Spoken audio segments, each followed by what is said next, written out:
시청자 여러분 안녕하십니까? 헬로티비 뉴스입니다. 재건축이 추진되고 있는 목동 신시가지 14개 단지가 시공사 선정에 나서며 본격적인 수주전이 시작됐습니다. 가장 먼저 목동 6단지가 오는 28일 시공사 선정을 위한 입찰 공고를 낼 예정으로 14개 단지가 순차적으로 시공사 선정 절차에 들어갈 전망입니다. 단지별 예상 공사비는 최소 1조 원에서 최고 3조 원에 달해 전체 규모만 30조 원 규모에 이르는 초대형 재건축 수주를 놓고 건설사 간 경쟁도 한층 치열해질 것으로 보입니다. 특히 시공사 선정을 서두를수록 유리한 조건을 확보할 수 있는 만큼 각 단지마다 선정 시기를 둘러싼 속도전이 본격화될 전망입니다. 양천구가 목동 운동장과 유수지 일대 통합개발, 이른바 목동 마이스 조성을 위한 첫걸음을 내딛습니다. 양천구는 16일 한국자산관리공사와 업무 협약을 체결하고 통합개발 1단계인 구유지 활용 사업을 본격 추진하기로 했습니다. 이번 협약에 따라 양천구는 행정 절차를 적극 지원하고 한국자산관리공사는 공유재산 개발 경험을 바탕으로 사업 전반에 대한 자문과 협력 역할을 맡게 됩니다. 1978년 조성된 목동 운동장과 유수지 일대는 시설 노후화로 재정비 필요성이 제기돼 왔으며 양천구는 서울시와 함께 서남권 미래 성장 거점 조성을 목표로 기본 계획과 타당성 용역을 진행 중입니다. 양천구는 이번 협약을 계기로 통합 개발 사업에 속도를 낸다는 방침입니다. 은평구가 임산부와 영유아 가정의 이동 편의를 돕는 아이맘 택시 사업을 지속적으로 추진하고 있습니다. 아이맘 택시는 임산부나 24개월 이하 자녀가 있는 가정이 병의원을 방문할 때 전용 택시 이동을 지원하는 서비스입니다. 아이맘 택시는 병원뿐만 아니라 오후 2시 이후에는 어린이집, 도서관, 문화센터 등 영유아 관련 공공시설을 오갈 때도 이용할 수 있습니다. 서비스는 아이맘 택시 애플리케이션을 통해 사전 예약 후 이용할 수 있는데요. 사전 예약은 서비스 이용 3일 전부터 30분 전까지 가능합니다.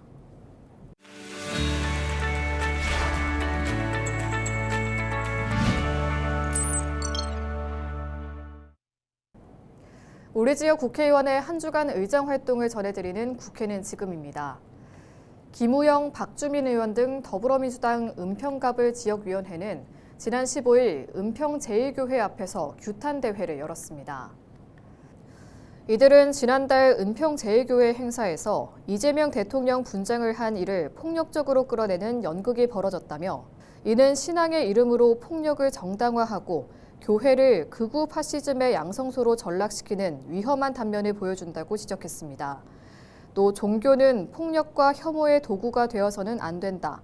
정교 분리 원칙은 민주주의의 최소한 안전장치라며 목소리를 높였습니다. 김우영 의원은 교회가 정치 선동과 폭력을 멈추고 사회적 책임을 다하도록 끝까지 문제를 제기하겠다고 밝혔습니다. 국회 과학기술정보방송통신위원회 소속 김우영 의원이 인공지능법 일부 개정 법률안을 발의했습니다.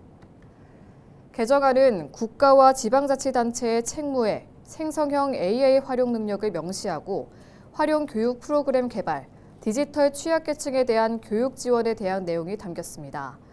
이는 생성형 AI 활용 역량을 개인의 선택이나 시장에만 맡기지 않고 국가의 책임 아래 관리하겠다는 취지입니다. 김우영 의원은 개정안은 인공지능을 국민 모두의 검증된 역량으로 만들어 신뢰 가능한 AI 사회를 만들어가기 위한 발판이라고 강조했습니다. 지금까지 국회는 지금이었습니다.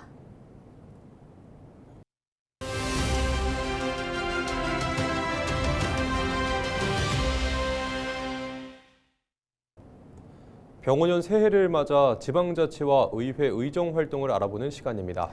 오늘은 공기환 양천구의회 의장 직무대리를 만나 올해 의정활동 계획을 들어보겠습니다. 김호 기자입니다.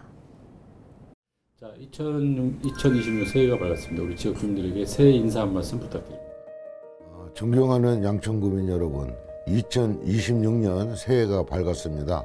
올 한 해도 여러분 가정의 건강과 행복이 늘 함께 하시길 진심으로 기원합니다.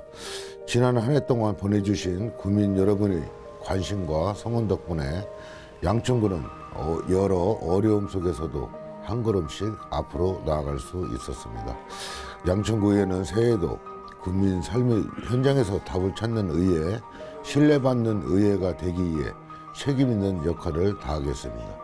국민 여러분과 더 가까이 소통하며 양천의 현재를 차분히 살피고 미래를 꼼꼼히 준비해 나가겠습니다. 자, 지난해 양천구의회에서 여러 가지 성과를 많이 거뒀을 텐데 가장 중요하다고 생각하는 주요 성과가 있다면 한 말씀 부탁드립니다. 지난 한 해 양천구는 많은 변화와 도전 속에서도 오랫동안 준비해온 수건 사업들이 하나둘 결실을 맺으며 의미 있는 전환점을 맞이했습니다. 서부트럭 터미널 부지가 도시첨단 물류단지로 재탄생하는 기공식을 계기로 지역의 미래 산업 기반이 구체화되기 시작했고, 신월동 주민들이 오랜 염원이었던 대장 홍대선 착공 역시 양천의 교통지형을 바꾸는 중요한 계기가 되었습니다. 의회는 이러한 대형 사업들이 선언에 그치지 않고 실제 성과로 이어질 수 있도록 예산과 정책 방향을 면밀히 점검하며 추진 과정을 뒷받침해 왔습니다. 아울러 목동을 중심으로 재건축 논의도 본격화되면서 주거환경 개선과 도시 경쟁력 강화를 위한 기반이 마련되고 있다고 생각합니다. 의장이 공석 중이죠. 의회 안정화 방안이 있다면 어떤 것이 있습니까? 의회 운영 과정에서 여러 어려움으로 인해 국민 여러분께 걱정을 끼쳐드린 점에 대해 송구하게 생각합니다. 이제는 여러 운영상의 어려움을 넘어 안전과 책임을 중심에 두고 의회를 운영해야 할 시점입니다. 부의장으로서 저는 의원 간 소통을 더욱 강화하고 국민을 중심에 둔 의정 운영이 이루어질 수 있도록 힘쓰겠습니다.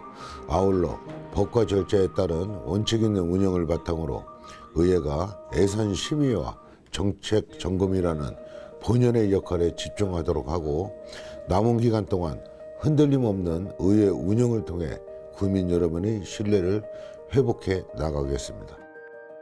부도의회가 이제 얼마 남지 않았습니다. 남은 임기 동안 가장 해결하고 싶은 지역 현안이 있다면 어떤 것이 있습니까? 가장 시급한 현안은 주거 환경 개선과 양천의 미래를 준비하는 일이라고 생각합니다. 특히 목동 재건축은 양천의 향후 10년, 20년을 좌우하는 핵심 과제로 주민 의견을 충분히 반영하면서도 절차가 불필요하게 지연되지 않도록 의회 차원의 점검과 지원을 이어가겠습니다. 아울러 교통 인프라 개선을 비롯해 교육, 생활 인프라 전반에서도 균형 있는 발전이 이루어질 수 있도록 구청과 긴밀히 협력하며 의회의 역할을 다하겠습니다. 끝으로 우리 지역 주민께 당부의 한 말씀 부탁드립니다. 국민 여러분의 관심과 참여가 양천을 더 살기 좋은 도시로 만든다고 생각합니다. 양천구에는 언제나 현장에서 답을 찾고 생활 속 의견이 정책으로 이어질 수 있도록 책임 있게 역할을 해나가겠습니다. 앞으로도 지역 현안에 많은 관심을 가져주시고, 때로는 따끔한 질책으로, 또 때로는 따뜻한 응원으로 의회를 지켜봐 주시길 부탁드립니다. 이러한 참여와 관심이 양천을 더 나은 방향으로 이끄는 힘이 된다고 믿습니다. 양천구에는 앞으로도 열린 자세로 소통하며 국민 여러분께 신뢰받는 의회로 보답하겠습니다. 양천구가 올해부터 청소년 심리 상담을 무료화하고 평일 밤 9시까지 시간을 연장하기로 했습니다. 양천구 청소년 상담복지센터는 지난해까지 1회당 5,000원이던 청소년 상담을 올해부터는 전면 무료로 운영해 경제적 부담을 덜기로 했습니다. 또 평일 상담 종료 시간을 기존 저녁 8시에서 9시까지 1시간 연장하고 토요일 상담도 운영하기로 했습니다. 더불어 상담실을 기존 6개에서 11개로 확대해 대기 시간을 줄이고 1:1 심층 상담을 제공하기로 했습니다. 최근 이어진 한파에 수도나 보일러가 얼어붙는 사고가 발생하고 있습니다. 자칫 방심했다간 쉽게 동파 사고로 이어질 수 있어 각별한 주의가 필요한데요. 예방 요령을 전소연 기자가 전해드립니다. 보일러 배관에 뜨거운 물을 적신 수건이 칭칭 감겨 있습니다. 영하의 한파에 보일러가 작동을 멈추자 배관 온도를 높이는 작업이 한창입니다. 최근 전국적으로 매서운 강추위가 이어지면서 보일러 동파와 고장 신고가 이어지고 있습니다. 뭐냐면은 동파 방지가 작동이 됐다는 얘기예요. 동파 방지가.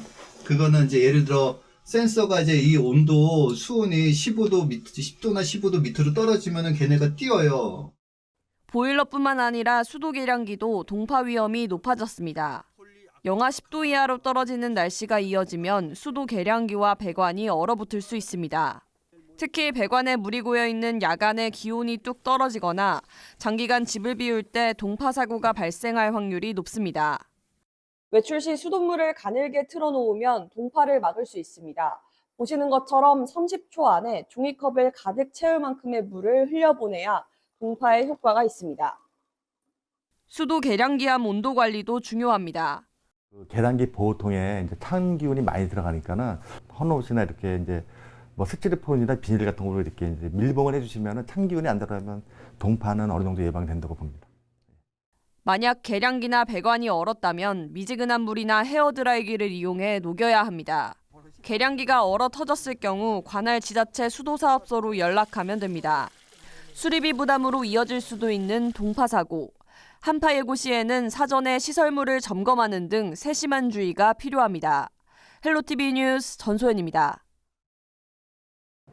100일에는 100일 동안 기침을 한다는 의미로 붙여진 이름인데요.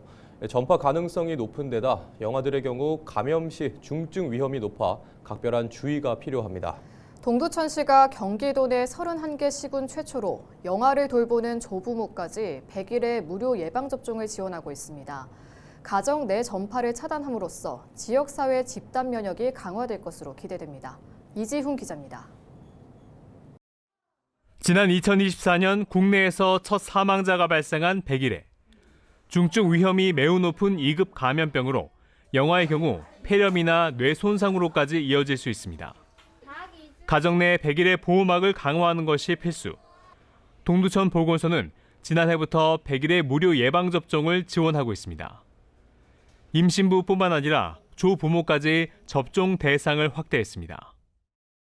100일에는 면역이 취약한 영유아에게 특히 위험합니다. 실제로 감염 경로를 보면 집안에서 보호자 및 돌봄 가족을 통해 감염되는 사례가 많습니다. 따라서 아이와 자주 접촉하고 돌봄에 함께하는 조부모의 접종이 무엇보다 중요하다고 판단하여 동두천시에서는 선제적으로 25년부터 조부모까지 확대하여 지원하고 있습니다. 지난해 이뤄진 무료 예방접종 건수는 총 898건. 첫 발을 뗀 사업임에도 주민들의 참여도가 높았는데 행정정보 공동 이용 시스템을 활용해 접종에 필요한 제출 서류를 대폭 줄인 것이 결정적이었습니다. 임신한 딸은 서울에 살고 있고요. 전 동두천에 살고 있는데 그 관련 서류를 서로 카톡으로 주고받을 수 있었고요. 그리고 또 제가 올 때 가족관계부라든지 주민등록 초본이라든지 이런 것들을 지참하지고 않고 왔는데 현장에서 바로 전자 문서를 통해 가지고 발급을 받아서 확인 절차를 해서 되게 편리해진 것 같습니다. 동두천 보건소는 또 시에 거주하는 임산부를 대상으로 문자를 발송하고 SNS 등을 통해 100일의 접종을 집중 홍보해 참여자를 늘렸습니다. 한편 경기도 지자체들은 동두천의 사례를 벤치마킹해 조부모까지 100일의 무료 예방접종을 지원하고 있습니다. 동두천 보건소는 생애 주기별 예방접종 사업과 연계해 영아뿐만 아니라 청소년과 성인까지 이어지는 가족 중심 예방접종 정책 모델을 추가로 발굴할 계획입니다. 헬로티비 뉴스 이지훈입니다. 은평구가 구민의 건강한 가족 생활을 지원하기 위해 가족센터를 운영하고 있습니다. 은평구 가족센터에서는 부부, 부모, 자녀 대상 가족 상담을 비롯해 예비 신혼부부 교실과 부모 교육, 입시 교육 등 가족 교육 프로그램을 운영합니다. 또 공동 육아 나눔터와 아이 돌봄 서비스를 통해 돌봄 부담을 덜고 교류 소통 공간과 찾아가는 가족 프로그램 소풍 등 가족 문화 활동도 함께 지원하고 있습니다. 다문화 가족을 위해서는 한국어 교육과 자녀 교육, 상담, 통번역 등 지역사회 적응을 돕는 서비스를 제공하고 있습니다. 이상으로 뉴스를 마칩니다. 시청해주신 여러분 고맙습니다.